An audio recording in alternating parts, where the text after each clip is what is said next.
Hey there, financial enthusiasts. Are you feeling the weight of financial stress? Well, you're not alone. Canadians' financial stress is on the rise, and we're here to help you navigate through it.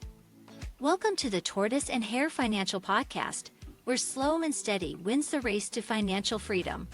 Your hosts Jim Lau and Ryan Genoe together are here to bring you the latest insights and strategies to conquer those money worries. We've got some eye-opening surveys to share with you, revealing the financial challenges Canadians are facing. According to FB Canada's Financial Stress Index, money remains the top source of stress, beating out health, relationships, and work. But don't worry, folks. Financial wellness planning can provide some much-needed relief. That's right, inflation might be burdening us, but with the right strategies, you can ease that financial strain. We'll dive into the survey findings, exploring rising costs, saving challenges, and even the impact on mental health. And here's an interesting twist. Working with professional financial planners can make a significant difference. The survey shows that those who worked with financial planners felt more hopeful about their financial futures. So join us as we unravel the secrets to financial peace of mind. We'll also discuss the Fidelity Retirement Report, which highlights the importance of having a written financial plan. Canadians who had a plan felt more prepared, both financially and emotionally, for retirement. But guess what? Less than one-third of respondents had a written plan. Let's change that.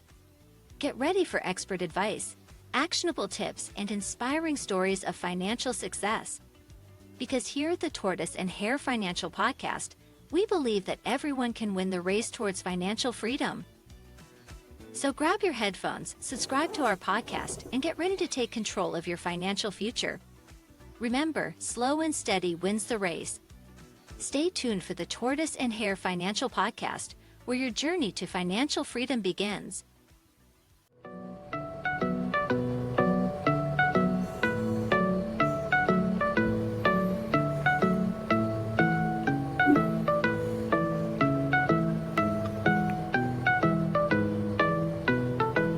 Why is it me? Why am I that guy?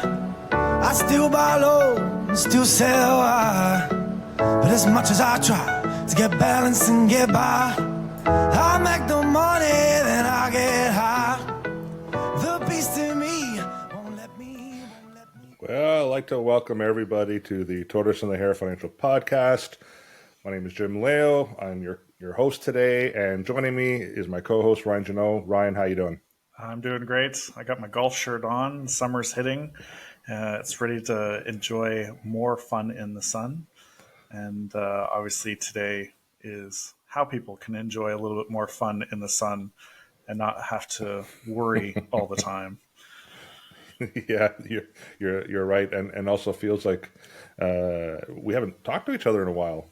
No, because we have I think not. we have been having that opportunity to go out there. I mean, I've had family visit from out of town and spent some time with them, and had celebrated my son's 14th birthday. Yeah, and I know you've kind of been out and about as well, and enjoying some of this fine weather that we've been experiencing. Yeah, and teaching my son how to drive go-karting and stuff. He's enjoying that. You got to get started early to make sure they're a great driver when they turn 16. So he's got some time. That's awesome. So yeah. And I don't know if you've noticed, but while I was out and about with my family, I added a new member to my shelf there. Do you see that? No, I don't. There. All right. It's a wooden turtle or tortoise that I found at a really amazing store, and I don't have any affiliation with them, and I'm not getting paid to say this, but Primitive Design in Port Hope, Ontario. Yeah. Really have some cool, funky things. So if you're looking for something unique or different, I'd encourage people to head out there. But right now, we're also talking about how people are dealing with some financial stresses, and they might not be able to spend a whole lot of money on things like I just spent a little bit of money on. So we're going to talk about the financial stresses that Canadians have been dealing with, and timing of it is quite appropriate, I guess, because today the Bank of Canada announced another quarter point increase. and that's just going to add to the financial stresses for a lot of Canadians. Yeah. So I think we're going to be working off of 2 surveys that were done earlier this year, and they're done every single year. The first one is the FP Canada's 2023 Financial Stress Index, and then we'll get into the Fidelity's survey. Yeah. So I'm going to start off with maybe reading some of the stats, and then Ryan, you and I can kind of step in and provide some of our feedback and input on some of these numbers. Yeah. Anything you want to add to that before I get going? No, again, when we look at self-care, the wheel of self-care that is put out there, they look at psychology, physical, emotional, spiritual, personal, and even professional self-care. But I think the biggest pie that is often left out of most of them is the financial piece, which helps in all of these stresses. So again, that's why we want to bring it kind of to the forefront as include this as part of your self-care wheel of something that you look at every year and find balance in.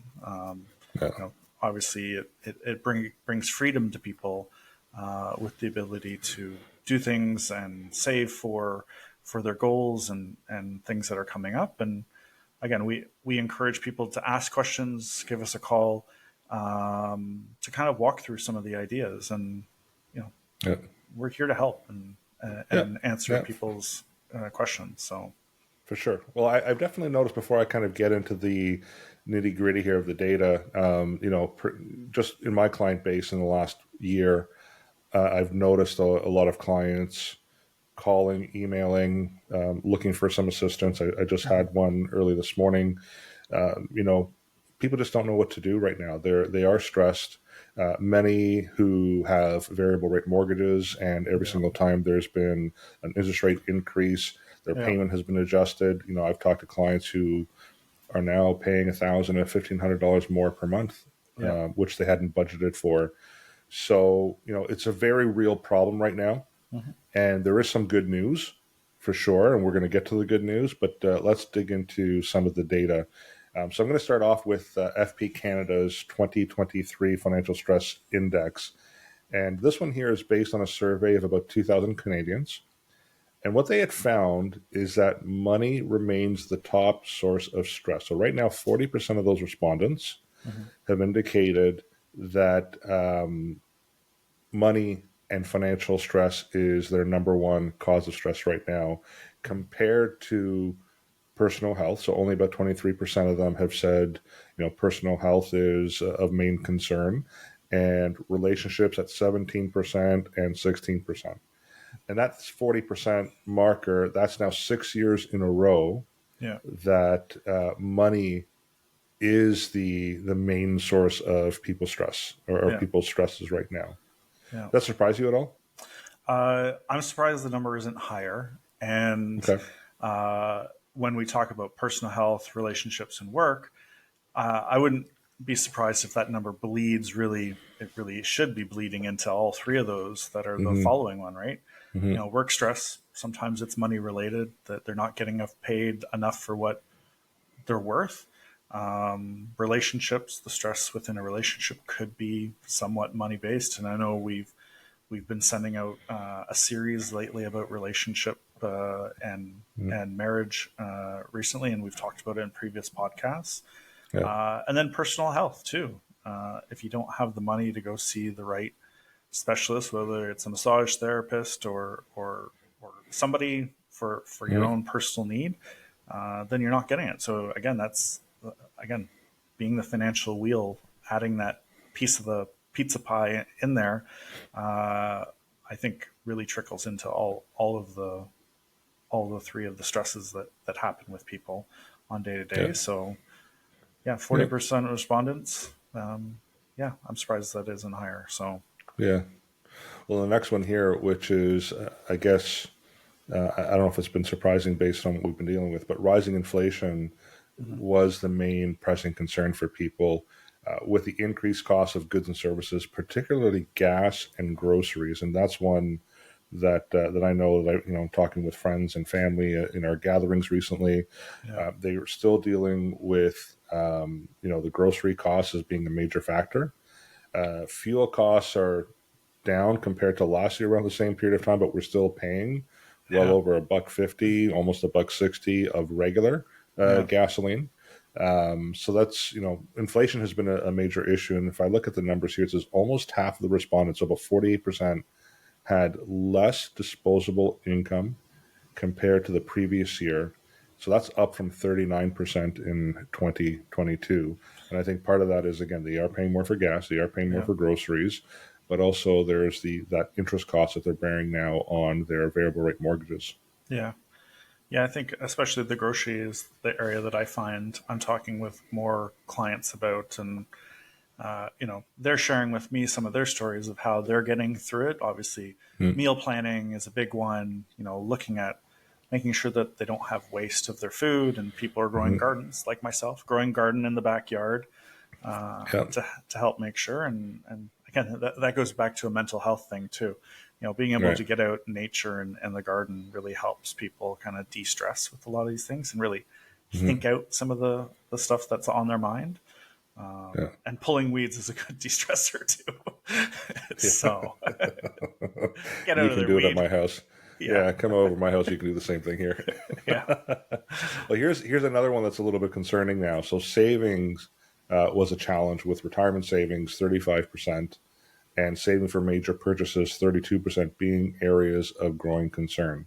Yeah. So about a third of people right now are struggling with putting money aside for the future because they're dealing with today and the realities of today.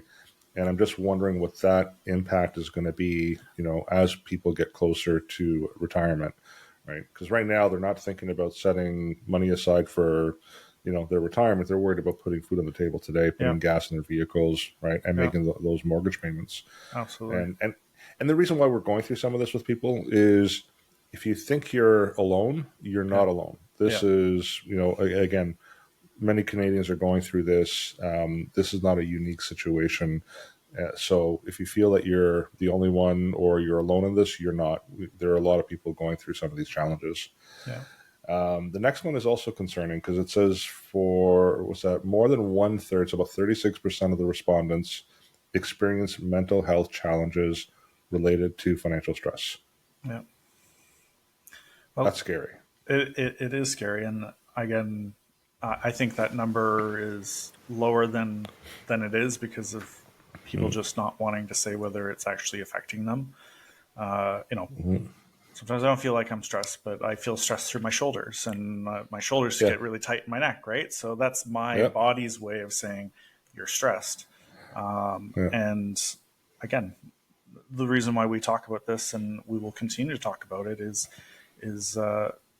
that's the biggest thing, is being able to talk about the things that are on your mind and their stress, and being able to go to the right people for the right advice along the way. And it's not going to solve every problem, but it's definitely going to allow you to take a breath of fresh air, to create a plan and have somebody there help you kind of create a plan. We have a lot of great tools in place, and I would say, the result of us walking through plan with clients is really seeing like a goal and how the steps. And I find that often what happens is that people don't get to see like a plan for themselves. When they seek other advice or institutions, they're not getting something tangible that they can look at and see progression, and also then reach out to somebody and say, where am I and how are we doing and what can I do differently? And asking some of the important questions that we often put off because we find we're too busy. And talking with clients yesterday, being able to take 20 or 30 minutes of their time to help move them and move the needle closer to their goal. So it's a challenge that we're seeing more and more with people, and I think that number is lower than we really think it is. So. But I think here's a bit of a shift right now, Ryan, is, you mentioned Planworth, and that's the program we use for retirement planning and goal-based planning. Yeah. And, that's really to kind of set out in the future. Here's the target. Here are the goals. How do we get to that point? But right now, a lot of people are saying, I have to put food on the table. Like, I need to find money to Yeah. be able to pay for my expenses today. So that's why you and I are currently exploring another option Yeah. where we're hoping to potentially offer it to our clients in the near future, where it specifically works on spending behavior, money behavior, really kind of digs deep into the budgeting or cash flow side of things. Yeah. And it's a tool that will be available to our clients. It's there will be some educational components as well. Yeah. So those are things that we're going to be looking at to kind of deal with the today. So then we can not only change the behavior, Yeah. potentially find some of the additional resources, financial resources, so people can, have less stress, find a way to pay their bills, and also, achieve that goal of setting money aside for the future. Because here's the next thing, that we're finding here with the respondents. It's not just a mental health component, Yeah. where again, that's a vicious cycle. Yeah. You're dealing with mental health, you want to get help for it, it costs money, but you can't pay for it because you already can't pay for the food and the gas and your rent or mortgage payments. Yeah. It's a vicious cycle. So now what's also happening with people is financial stress, as according to the survey, also took a toll on sleep.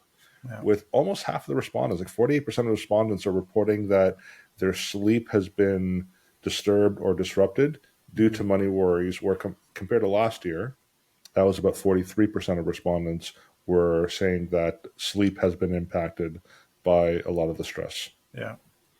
Yeah. I think, I've said it before, which is, a plan, being able to set a goal without a plan is simply a wish. And when it comes to a lot of things, it's about creating those habits, right? And creating those behaviors. And between this tool that you mentioned and working with the right advisor that's a good and great fit for you, they can help guide you and help you create those habits. And I would say a lot of it is self-reflection, right? Looking at your own habits. And if you, especially in this time with increasing costs and stuff, what kind of sacrifices do you want to take, to trade off a little bit of time of spending 20 minutes, 15, 20 minutes, perhaps talking to a professional versus 15 or 20 minutes scrolling through Instagram, perhaps.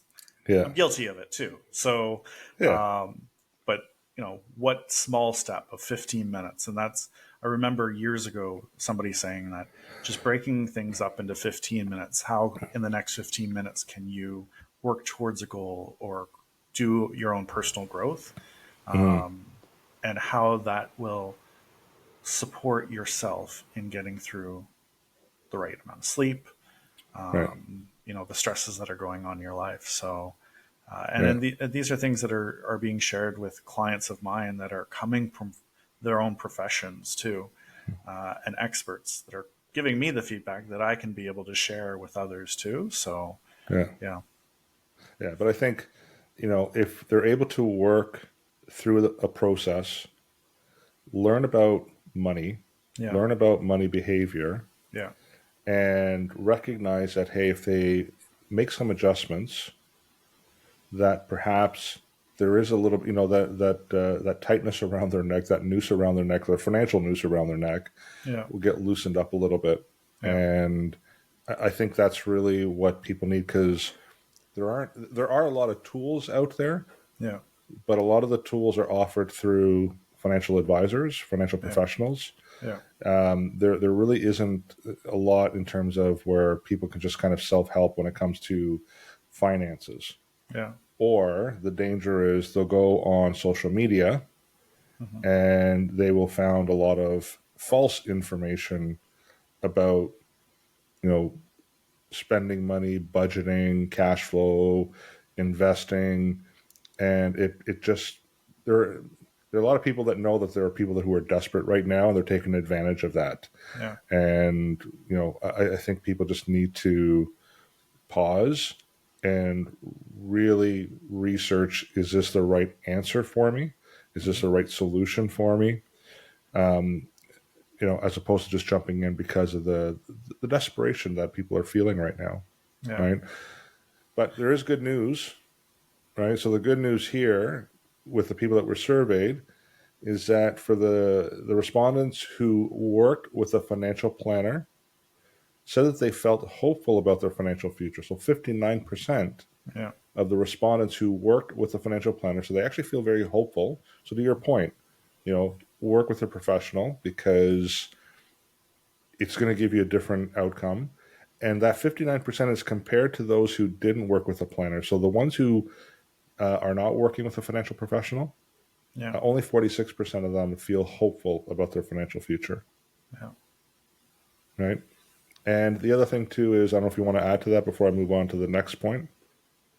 No, at this point, no. You're good? Okay. Yeah. So now the respondents who worked with financial professionals were less prone to money-related stress, sleep loss, and financial regrets. Isn't that amazing? You actually work with a professional, all of a sudden you are more comfortable. You're not really losing as much sleep as everybody else. Yeah. Right? So my question is, find the right, or why aren't you working with a professional? That's the question. Yeah. And That's the question. what are your beliefs in them? What experiences have you had in the past with financial planners, advisors, coaches? And they're all great questions that people should be asking. There's lots of great and terrible commercials out there that are trying to lure people out of certain things. And I know we've talked about it before. You're going to get me going now. Yeah. And, if you want sound advice, you're not just going to Instagram. You're not going based on a commercial. You're doing a little bit more research, and honestly, you're asking friends and family about what they enjoy about their advisor and what they can work on. And I think for the right advisor, it doesn't cost anything but your time to sit down and have a conversation with them and get some true sound advice and better direction. And that's a little bit of my rant. I know I need to be wanted to be a little bit more excited, but I need to take a breath about it. So, but yeah, obviously I'll leave the floor for you to speak a little bit about your experiences too. I'm going to get into that, but I'm going to read the next point here, which kind of will add a little bit of fuel to the fire. So respondents who worked with financial professionals were less prone to money-related stress, sleep loss, and financial regrets. I said that part already. But even when money was a primary source of stress, over half, 55% of respondents who worked with financial planners said financial stress had no impact on their lives, compared to 42% who didn't work with planners. Mm-hmm. And this is where I get frustrated when you hear some of these commercials and are encouraging people to invest with certain firms and, eliminate the financial advisor because, with the savings and fees over the years, you're going to earn X amount more just in the cost savings of the fees. And what they don't talk about is they don't talk about the difference between what we refer to as the investment return and the investor return. I'm sure, Ryan, you've heard that before as well. Yeah. And for those of you who don't understand the difference, let's select an investment, any investment. It could be a stock index, whatever, and you hold it for a 10-year period. That's what the investment return is. So let's say it averaged 7% per year over 10 years, and we're dealing with the volatility throughout that period of time. The investor return is, in many cases, specifically for the ones who are not working with a professional or financial professional, is a lot less than that. Mm-hmm. That's the investor return. And then the question is, well, why is there a difference? How is there a difference? It's behavior. When you don't have someone coaching you who is able to kind of walk you through historical data. And we know that history doesn't guarantee the future, and we understand all that. But when you invest your money in an investment vehicle without the expertise of a financial professional, and the markets are going, performing well, it's easy to make money when the tide is rising, right? Even monkeys will make money in a market that's providing you with a double-digit positive return. Where people suffer, where they struggle, is when the opposite happens. When you deal with a significant decline in the market, that's when people behave incorrectly. They panic, they're scared, they have no guidance, they have no direction, and that's when they pull out of the market because they're hearing what the media is saying. It feels like it's the end of the world in many cases, and it's a knee-jerk reaction. So the bottom line is they will pull out of the market, they will sit in the sidelines, and they'll wait for the markets to recover. Yeah. And usually what happens is, again, it's difficult to determine when we're at the bottom of a market. So they will wait. So then they'll see, okay, the market seems to be stable now 2-3 months. They've missed out, typically in that case, in the significant gains in the recoveries. Yeah. So the bottom line is, Ryan, what is the simplest way of an investor to make money? The bottom line is you buy low, you sell high. Yeah. The behavior for these individuals is the opposite. Absolutely. They're going in when things are going high, Yeah. and they get out when things are going low. They're doing the opposite. Yeah. So, over time, if you're discounting the rate, dealing with a firm that doesn't offer any financial advice, and trust me, I've had clients with some of those firms who then have brought their money over, because when they are calling them for advice, when there is market volatility, good luck getting it. There is no advice. You get what you pay for, right? And when you're down 30% in a given year, doesn't matter what your fee is. If you pull out, you guaranteed that 30% loss, and there is no savings. Where we've talked to people through those situations where they have seen, what, now's not the right time to pull out. This is a long-term strategy. It isn't the end of the world. This is a temporary turbulence that we're dealing with. And many times we've encouraged people to put money in the markets during those periods of time when they performed really well once the recoveries have taken place. Yeah. Yeah. So pay for the advice. Yeah. It is worth it long-term. The data supports it. Pay for the advice. And the strategy is often that those organizations, there's only one strategy and one strategy only. We've talked about sequence of returns in previous podcasts too. Having your risk assessment just isn't simply, one mutual fund risk and that is it. And I'm a high risk mutual fund and I'm a low risk mutual fund. But when you look at the mutual fund itself, it's the same thing. If you break it down and understanding there's different strategies, and you're simply not getting that, and also you're not getting, again, the support, as you said. And I feel like that's one of the biggest things. You're not getting the support of talking to somebody, walking somebody off that edge of making the wrong choice, and that there's flexibility in everybody's strategy. But again, for us, slow and steady wins the race, right? Yeah. And making small incremental changes along the way will help your end goal. And really, as you said, it shows in the numbers over time. There's very few studies that I've ever seen where somebody not working with somebody that they connect with as a financial advisor that can give them some sound advice, that has a great team around them to kind of weed out all the hoopla. And again, whether people have realized this or not, it's about viewership when it comes to both Instagram posts and the news outlets. It's about scare tactics. And how do we get people as scared as possible? Because that's the only thing that will bring them back. And again, it's one of those reverse psychology behaviors that people, like you said, instead of buying low and selling high, they're buying high and selling low. And well, here's another thing that's happening too in the behavior. Just as I think about it, and this has come up repeatedly over the last 12 months. Now that interest rates have gone up, they're thinking about the now. And a lot of clients are saying, why don't I just lock in my money for 5 years at 5% per year in a GIC? Yeah. That's so much better today than what we're getting in the markets.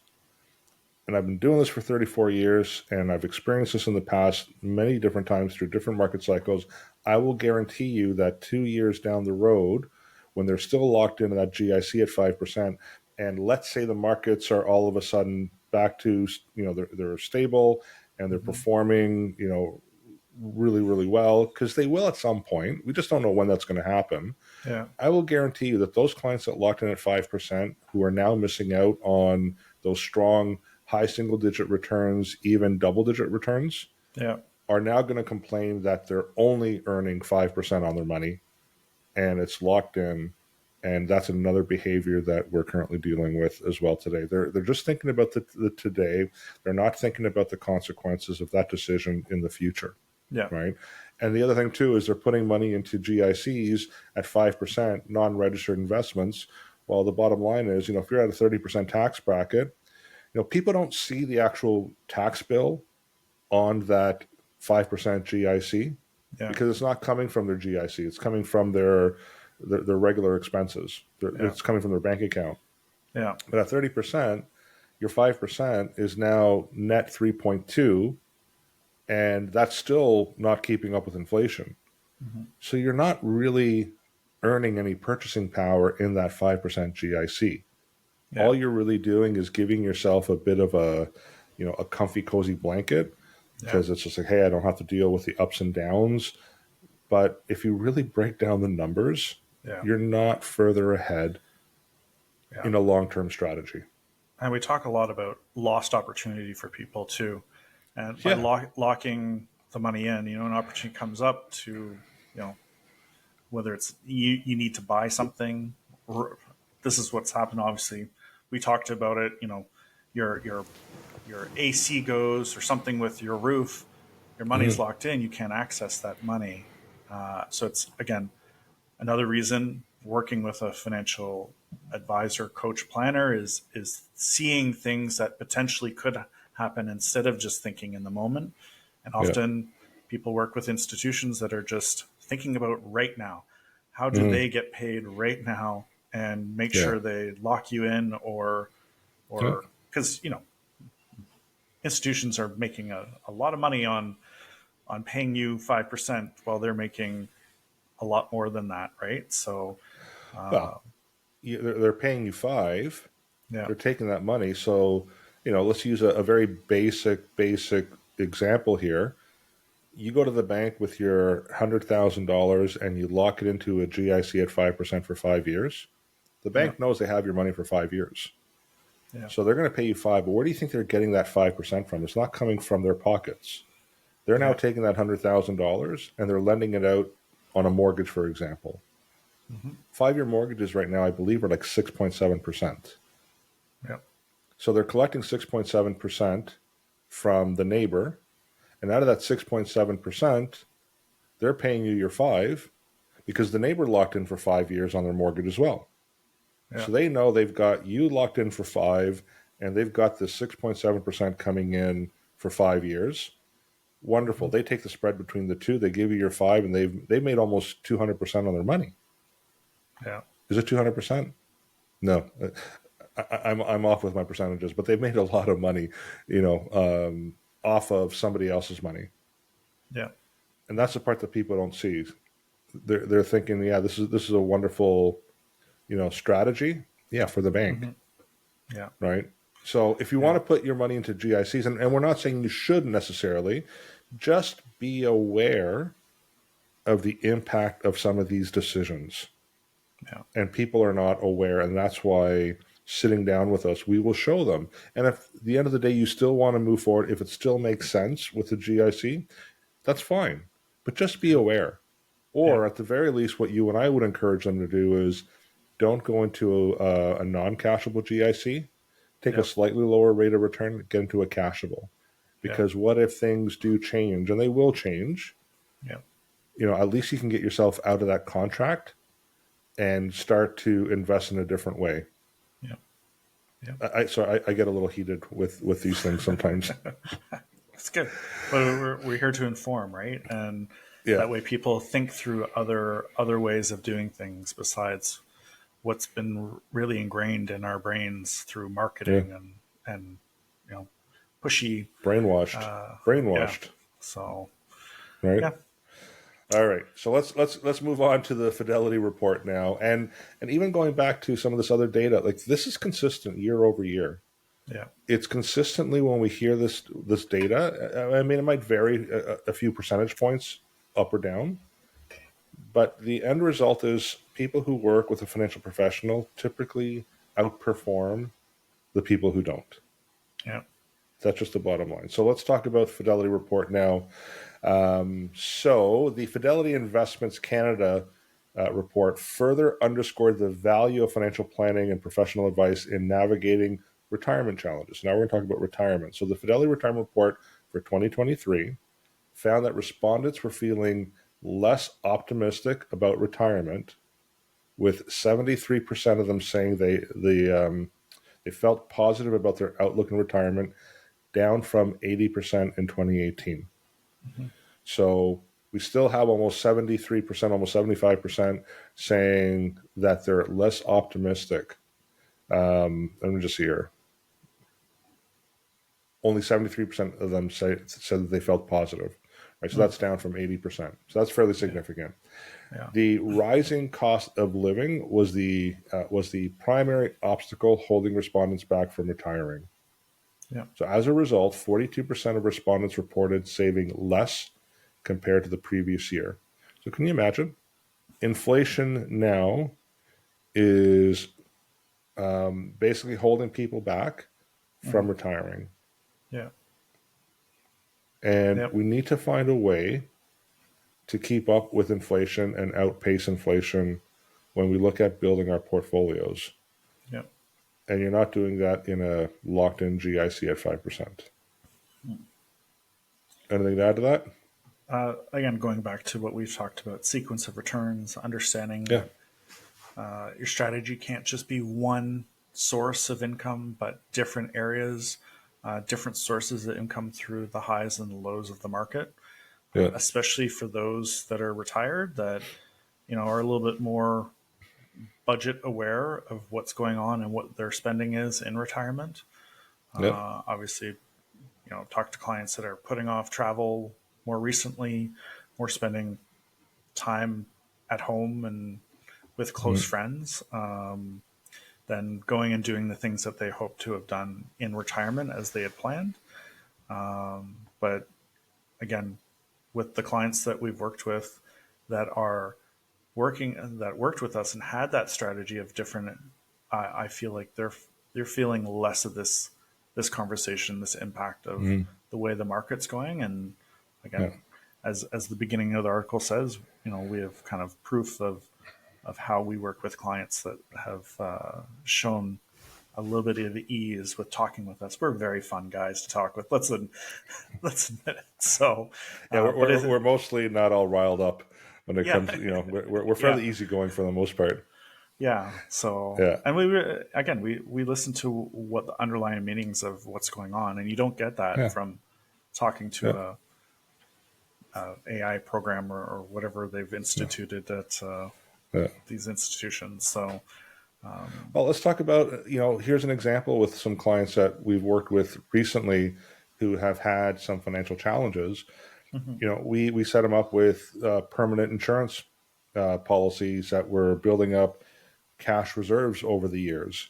And a few of them over the last 12 months would come to me and say, hey, Jim, dealing with some financial challenges, maybe I need to draw down on my RSP, or maybe draw down on my TFSA. Many of them were invested in portfolios, and they were ready to cash out at the wrong time. So either deal with the tax hit from the RSP or just cash out of the market. And I would step and say, well, what's the amount that you need? And they would tell me the amount and said, well, why don't we, borrow against your insurance policy? They didn't remember that that was an option. Yeah. And it's one of the reasons why we did what we did.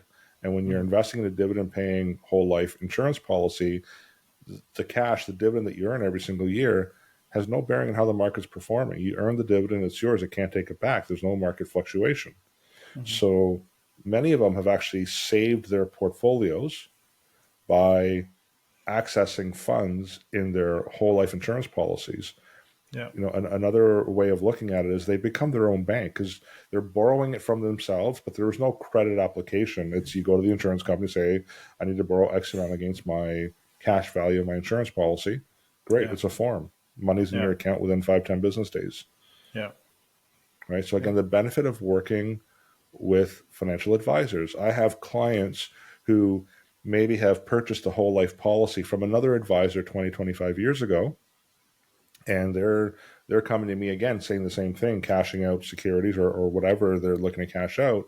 And I'll remind them, hey, you have that insurance policy with the other advisor. You can eliminate these losses, or at least you can ride the volatility by accessing the cash against that policy. Yeah. Or here's another wonderful one. Real estate values went down last year. And I have clients who wanted to access capital to take advantage of that because they wanted to buy real estate last year. Yeah. All right. Borrow money against your whole life cash value policy. There's your down payment. Use that to buy yourself a rental property or a cottage or whatever it is. So these are strategies that you're just not going to hear about working with a specific investment company who doesn't offer those solutions. They're just going to talk to you about that piece, that part of the portfolio, without looking at your overall plan from a holistic point of view, and to say, here's how we can look at accessing capital. You don't have to liquidate your holdings, and that goes to the sequence of return, risk, and retirement. When markets are down in the portfolio, we say to people, okay, well then access the cash in your whole life insurance policy, so that way you don't have to trigger those losses. Yeah. Right. So that's what people are missing out on. All right. There was another survey. Sorry, they're doing it for the kids too. That's the other thing that's happening.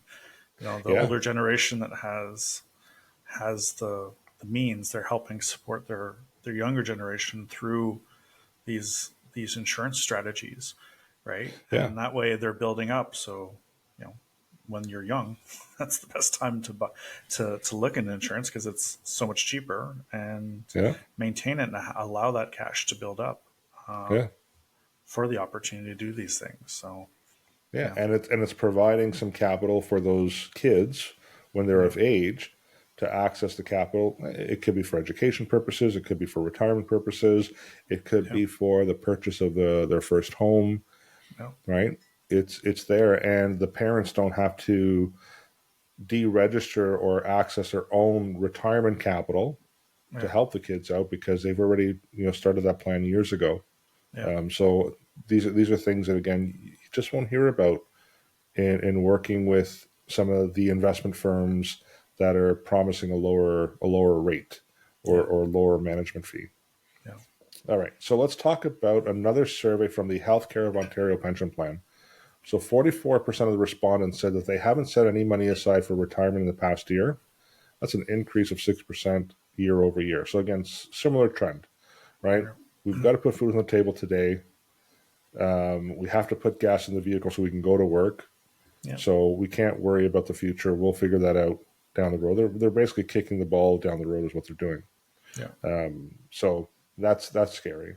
Now, the Fidelity report found that Canadians who had a written financial plan significantly more prepared both financially. So 91% of people were felt more prepared, and emotionally 85% for retirement compared to those without a plan. So 58% and 69% respectively.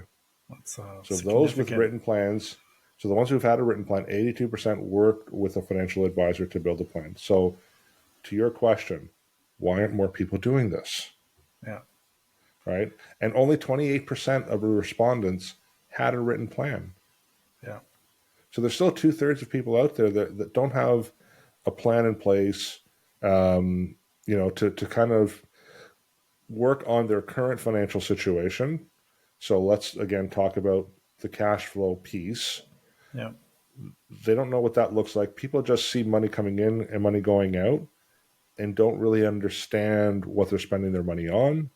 Yeah. They don't understand the taxes that they're paying on the money coming in, and how making some adjustments could also help them with that, as opposed to deferring a tax problem, saving actual real dollars in taxes.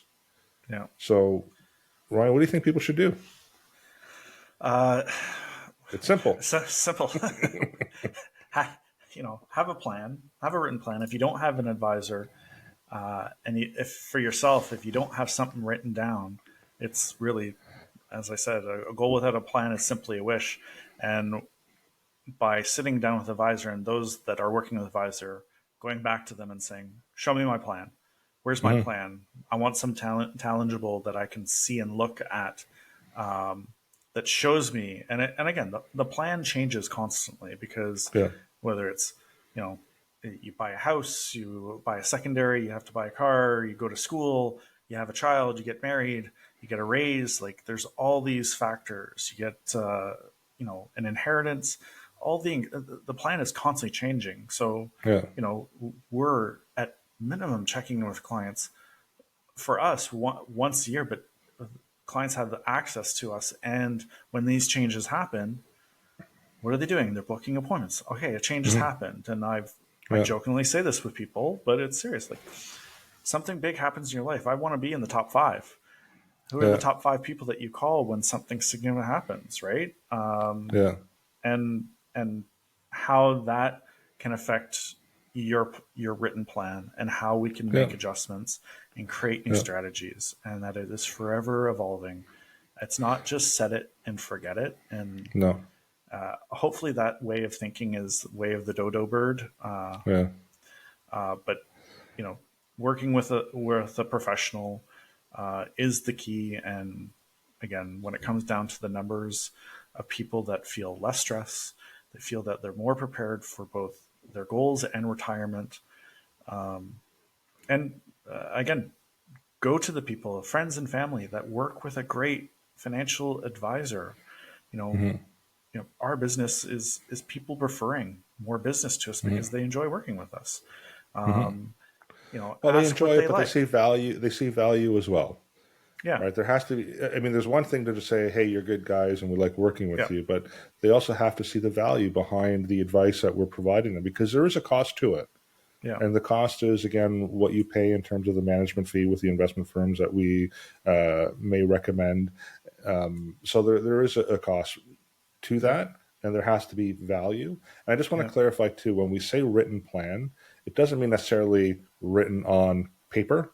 Right. Now in the electronic world, we do provide them with a plan, but it is web-based. So it's something that they can refer to. They can log in at any time, and they can track their progress and to see if they're on track. And then, to the other point that you made about all the changes that could happen and how we should be the top 5 call, the other changes that also do happen are tax changes. There are performance on your investments. How are they performing? So if you need to achieve a certain target return and you're not achieving that, we have to make some adjustments. Again, an investor in a $100,000 GIC and a non-registered GIC earning 5%, paying tax on $5,000 per year, which they will have that 5% reinvested. So now they're compounding their tax problem. They're increasing their tax problem. These are the things that we have to sit down and reevaluate with clients, which we do. Because some of these decisions, how many times have you and I sat down with a client who have named the wrong beneficiary on their registered account? They'll name their kids and not their spouse. And then we talk to them about why that's a problem, but they have no clue. And a lot of those clients, I hate to say it, but a lot of those clients were working with an investment firm, and it's not just one, there's many, I'm using those as an example, but an investment firm that offered the low-cost solution. But again, they didn't receive advice, and they didn't realize that there was going to be a major problem if they passed away with how they structured their beneficiaries. Yeah. So these are the things that we assist the clients with. Yeah. Yeah. So the bottom line, Ryan, it just really is sit down with a financial professional, write a plan, put a plan in place. Yeah. And I think one of the barriers for people might be cost. They might be concerned about, well, it just costs too much. Or another barrier might be, I'm a small account, like I don't have enough money to even justify a plan. We will work with you in terms of the cost model. We will work with you in terms of, regardless of size of the investment account. We work with a lot of clients, young clients that are just starting out. Yeah. And they're starting out with a small monthly contribution, and that's okay.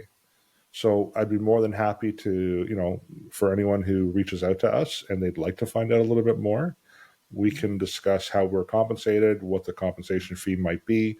One thing I would ask for people, so I'm going to put a poll. So if you're a Spotify listener, there is a poll that I'm going to include in the podcast version of it. But if you'd like a copy of the poll, just please reach out to us. And the question I'm going to ask is, would you be interested in actually going through a cash flow plan? Not a retirement plan, not an insurance plan, but a cash flow plan to see if we can uncover some additional funds to help you kind of get through the current situation. So if you're someone who would be interested in that, let us know. Please just indicate in the poll your answer, and we'd be more than happy to help walk you through that. And again, there's an educational component to it as well. So it's not just numbers and cents. Yeah. Right. It's an actual an educational component that would be available with a tool that would help you to track and manage your finances. Yeah. Right. Any other thoughts? Get out there and help yourself, and ask for help, and do the research, and make sure that you're finding the right support for you and your family and your business, because there's a lot of information out there, and we help people sort through all the distractions. And again, having been somebody that's on Instagram, Facebook, a lot of American stuff, a lot of stuff that is not relevant to us as Canadians, but and vice versa. So, Right. Awesome. Well, I think our time is up. Yeah. So once again, I will remind people, if you'd like the free resources that we have available, look for the TVH Financial app in your mobile phone. It's available for Apple users and Android users. You can also search our website. There's some resources there as well available to you for free, www.tvhfinancial.ca, or you can simply just reach out to us, financial@tvhgroup.ca, or we can be reached by good old-fashioned telephone at 647-727-4668. Ryan, enjoy the rest of your afternoon.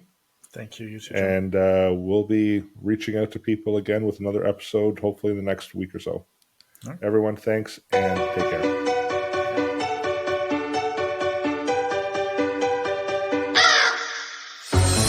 Why is it me?